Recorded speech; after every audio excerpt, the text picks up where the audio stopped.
ଦେଖନ୍ତୁ ବନ୍ଧୁଗଣ, ଏହି ଭିଡ଼ିଓରେ ଆମେ ଡିସ୍କସନ୍ କରିବା 10ଟି ବିପରୀତ ଶବ୍ଦ, ଯାହାକି ଆପଣମାନଙ୍କର LSI, ଫରେଷ୍ଟ ଗାର୍ଡ଼ ଏବଂ ଫରେଷ୍ଟର ଏକ୍ଜାମ୍ ପାଇଁ ବହୁତ ଗୁରୁତ୍ୱପୂର୍ଣ୍ଣ।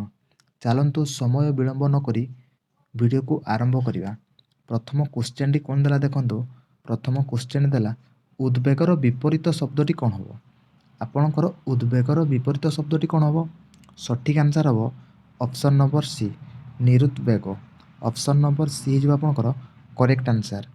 ତାପରେ ନେକ୍ସଟ କ୍ୱେଶ୍ଚିନ୍ କ'ଣ ଦେଲା ଦେଖନ୍ତୁ। କ୍ୱେଶ୍ଚିନ୍ ଦେଲା ଆପଣଙ୍କର ଅହିକର ବିପରୀତ ବୋଧକ ଶବ୍ଦଟି କ'ଣ ହେବ? ସଠିକ୍ ଆନ୍ସର୍ ହେବ କ'ଣ? ପାରତ୍ରିକ। ଅପସନ୍ ନମ୍ବର ବି ହେଇଯିବ ଆପଣଙ୍କର କରେକ୍ଟ ଆନ୍ସର୍। ତାପରେ ନେକ୍ସଟ କ୍ୱେଶ୍ଚିନ୍ କ'ଣ ଦେଲା ଦେଖନ୍ତୁ। କୃପଣର ବିପରୀତ ଶବ୍ଦ କ'ଣ ହେବ? କୃପଣର କ'ଣ ହେବ? କୃପଣର ହେବ ଆପଣଙ୍କର ବଦାନ୍ୟ। ଅପସନ୍ ନମ୍ବର ବି ହେଇଯିବ କ'ଣ? ସଠିକ୍ ଆନ୍ସର୍। ତାପରେ ଦେଖନ୍ତୁ କୃତଜ୍ଞ। କୃତଜ୍ଞର ବିପରୀତ ଶବ୍ଦଟି କ'ଣ ହେବ? କୃତଜ୍ଞର ବିପରୀତ ଶବ୍ଦ ହେଉଛି ଆପଣଙ୍କର କୃତଘ୍ନ।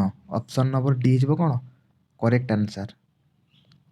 ତାପରେ ସମାସର ବିପରୀତ ଶବ୍ଦ କ'ଣ ହେବ? କ'ଣ ହେବ? ସମାସର ବିପରୀତ ଶବ୍ଦଟି ସମାସର ହେବ ଆପଣଙ୍କର କ'ଣ? ବ୍ୟାସ। ଅପସନ୍ ନମ୍ବର ଡି ହେଇଯିବ କ'ଣ? ସଠିକ୍ ଆନ୍ସର୍। ତାପରେ ନେକ୍ସଟ କ୍ୱେଶ୍ଚିନ୍ ଚାଲନ୍ତୁ ଦେଖିବା। କ୍ୱେଶ୍ଚିନ୍ ଥିଲା କ'ଣ ଦେଖନ୍ତୁ। ଭୂଗୋଳର ବିପରୀତ ଶବ୍ଦଟି କ'ଣ ହେବ? ସୁଗଳ ନା ଖଗୋଳ ନା ଆପଣଙ୍କର କଗଳ ନା ଆପଣଙ୍କର ଅଗଳ ହେବ? ସଠିକ୍ ଆନ୍ସର୍ଟି କ'ଣ ହେବ କୁହନ୍ତୁ ପିଲେ? ସଠିକ୍ ଆନ୍ସର୍ଟି ହେବ କ'ଣ? ଆପଣଙ୍କର ଅପସନ୍ ନମ୍ବର ବି ହେଇଯିବ କ'ଣ? ସଠିକ୍ ଆନ୍ସର୍। ଖଗୋଳ ହେବ ଆପଣଙ୍କର କ'ଣ? Correct answer. ତାପରେ ନେକ୍ସଟ କ୍ୱେଶ୍ଚିନ୍ ଦେଖନ୍ତୁ। ସେଭଳିଆ ଯୋଗୀର ବିପରୀତ ଶବ୍ଦଟି କ'ଣ ହେବ? ରୋଗୀ ନା ନିରୋଗୀ ନା ଆପଣଙ୍କର ଭୋଗୀ ନା ଆପଣଙ୍କର ସଂଯୋଗୀ? କ'ଣ ହେବ? ସଠିକ୍ ଆନ୍ସର୍ଟି କ'ଣ ହେବ? ଆପଣଙ୍କର ଯୋଗୀ ରହୁଛି କ'ଣ? ଭୋଗୀ। ଅପସନ୍ ନମ୍ବର ସି ହେଇଯିବ କରେକ୍ଟ ଆନ୍ସର୍। ତାପରେ ସମଷ୍ଟିର ବିପରୀତ ଶବ୍ଦଟି କ'ଣ ହେବ? ସମଷ୍ଟି।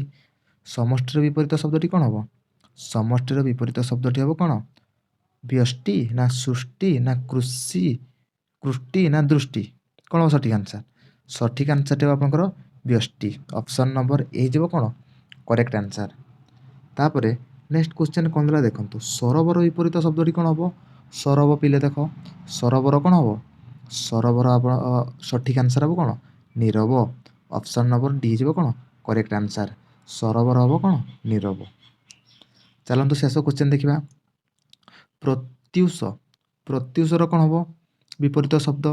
ପ୍ରତ୍ୟୁଷର କ'ଣ ହେବ? ପ୍ରତ୍ୟୁଷର ହେଉଛି ଆପଣଙ୍କର କିସ? ପ୍ରଦୋଷ। ଅପସନ୍ ନମ୍ବର ବି ହେଇଯିବ କ'ଣ? Correct answer. ଟୋଟାଲ୍ ଆପଣଙ୍କର କେତୋଟି କ୍ୱେଶ୍ଚିନ୍ ଆନ୍ସର୍ ଡିସ୍କସନ୍ କଲେ? ଟୋଟାଲ୍ 10ଟି କ୍ୱେଶ୍ଚିନ୍, ଯେଉଁଟାକି ପରୀକ୍ଷାରେ ବାରମ୍ବାର ଆସିଛି এই କ୍ୱେଶ୍ଚିନ୍ ଗୁଡ଼ାକ।